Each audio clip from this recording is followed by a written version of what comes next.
अवां खे ॿुधाईंदासीं कातलाणे हमले में ज़ख़्मी थियल पीटीआई चेयरमैन इमरान ख़ान जो शौकत खानम अस्पताल में इलाज हलंदड़ आहे।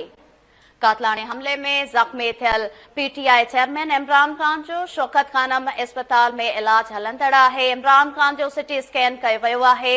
हिकु गोली ॼंघ मां आर पार थी वई आहे। ज़रियनि जो अहिड़ो चवणु आहे।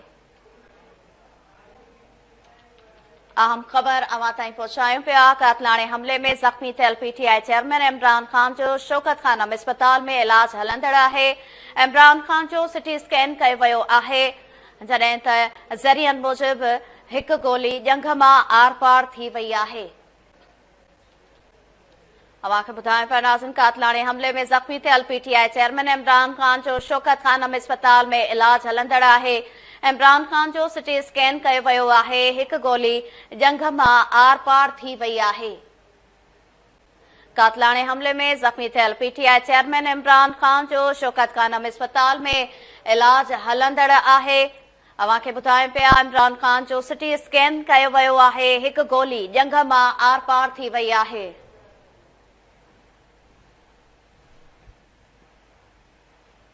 अहम ख़बर अवां ताईं पहुचायूं पिया। कातलाणे हमले में ज़ख़्मी थियल पीटीआई चेयरमैन इमरान ख़ान जो शौकत खानम अस्पताल में इलाज हलंदड़ आहे। इमरान ख़ान जो सिटी स्कैन बि कयो वियो आहे। ज़रियनि मूजिबि हिकु गोली ॼंघ मां आर पार थी वई आहे। हिन वक़्तु इमरान ख़ान जो इलाज जारी आहे। अवां खे ॿुधायूं पिया त कातलाणे हमले में ज़ख़्मी थियल पीटीआई चेयरमैन इमरान ख़ान जो शौकत खानम अस्पताल में इलाज हलंदड़ आहे। तफ़सील मालूम कंदासीं। लाइन ते मौजूद आहे केटीएन न्यूज़ जो रिपोर्टर गुलाम रसूल कुंभर। जी गुलाम रसूल, पीटीआई चेयरमैन इमरान ख़ान जो शौकत खानम अस्पताल में इलाज हलंदड़ आहे। जी बिल्कुल, पीटीआई चेयरमैन इमरान ख़ान हिन वक़्तु शौकत खानम हॉस्पिटल में आहे ऐं संदसि इलाज हलंदड़ आहे। संदसि कुझु देरि पहिरीं सीटी स्कैन थियो हो। हाणे पीटीआई जे हिकिड़े अहम अॻुवान उमर अयूब इहा दावा कई आहे त इमरान ख़ान जो हिन वक़्तु शौकत खानम अस्पताल में एमरजेंसी में ऑपरेशन थी रहियो आहे। संदसि चवणु आहे त ऑपरेशन खां पोइ डॉक्टर इंशाल्लाह ब्रीफ कंदा। ख़ान साहब ऐं असांजा समूरा ज़ख़्मी जेके आहिनि उहे मुकमल सिहतयाब आहिनि। Additional secretary general Tehreek Insaf उमर अयूब जो इहो बयानु साम्हूं आयो आहे। ॿिए पासे जेको जवाबदार जो एतिराफ़ी बयानु साम्हूं आयो आहे, उन ते पीटीआई जी जेका मुख्य क़यादत आहे उन एतिराज़ वारण शुरू करे छॾिया आहिनि। हिन सिलसिले में शेरी मज़ारी जो चवणु आहे त सवाल पैदा थिए थो त छा हिन वक़्तु जेका बयानु साम्हूं आयो आहे उहो शख़्स आहे जंहिं फायरिंग कई ऐं साॻे वक़्तु इहो चवणु आहे त जंहिं मनसूबा तंदी तहत हीअ जेको कार्रवाई थी आहे उनजी जांच थियणु घुरिजे। उन सां गॾोगॾु जेके शहबाज़ गिल जेको पीटीआई जो अहम अॻुवान आहे उन तरफ़ां चयो वियो आहे त जेको शख़्स गिरफ़्तार थियल आहे उन जे ऐं वीडियो में इक़बाली बयानु ॾींदड़ जेको माण्हू आहे उन जे कपिड़नि में फ़र्क़ु आहे। छा अवाम खे बेवकूफ़ सम्झियो पियो वञे।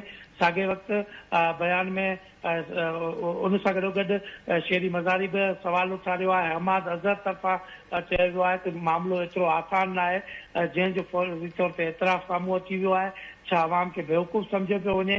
कातिल किराए ते मुक़ररु थींदा आहिनि। माज़ी में पैसनि एवज़ ख़ुदकश हमलावर जूं ख़िदमतूं जेके आहिनि उहे बि कुझु कुवतूं वठंदियूं रहियूं आहिनि। अहिड़ी रीति पीटीआई जी जेका मुख्य क़यादत आहे उन जवाबदार जो इक़बाली बयानु जेको आहे उन ते एतिराज़ वारे छॾिया आहिनि। ॿिए पासे इमरान ख़ान जो इलाज शौकत खानम अस्पताल में जारी आहे। उन सां गॾोगॾु ज़ख़्मियुनि जा जेके नाला साम्हूं आया आहिनि उन्हनि में इमरान ख़ान समेत 14 ज़ख़्मियुनि जा नाला जेके आहिनि उहे साम्हूं आया आहिनि, जंहिंमें ॿुधायो पियो वञे त 14 ज़ख़्मी हिन वक़्तु इलाज में आहिनि, जॾहिं त हिकु ज़ख़्मी जेको आहे उहो दम ॾेई चुको आहे। ॿिए पासे इस्लामाबाद में इमरान ख़ान ते हमले जे ख़िलाफ़ शदीद क़िस्म जो एहतजाज साम्हूं आयो आहे। इस्लामाबाद जो मरी जेको फैज़ाबाद वारो इलाइक़ो आहे हिन उते वॾी तादाद में शहरी गॾु आहिनि, पीटीआई जा कारकुन गॾु आहिनि जेके टायर सारे एहतजाज करे रहिया आहिनि ऐं उन्हनि खे कंट्रोल करण जे हवाले सां पुलिस समेत मुख़्तलिफ़ कानून नाफ़िज़ कंदड़ इदारनि जा फोर्सिस जेके आहिनि उहे पहुची वियूं आहिनि। उन सां गॾोगॾु मरी रोड ते बि हिन वक़्तु एहतजाज हलंदड़ आहे। जी ठीकु आहे, वॾी महिरबानी नासिन इस्लामाबाद खां गुलाम रसूल कुंभर असांखे तफ़सील ॾिना आहिनि।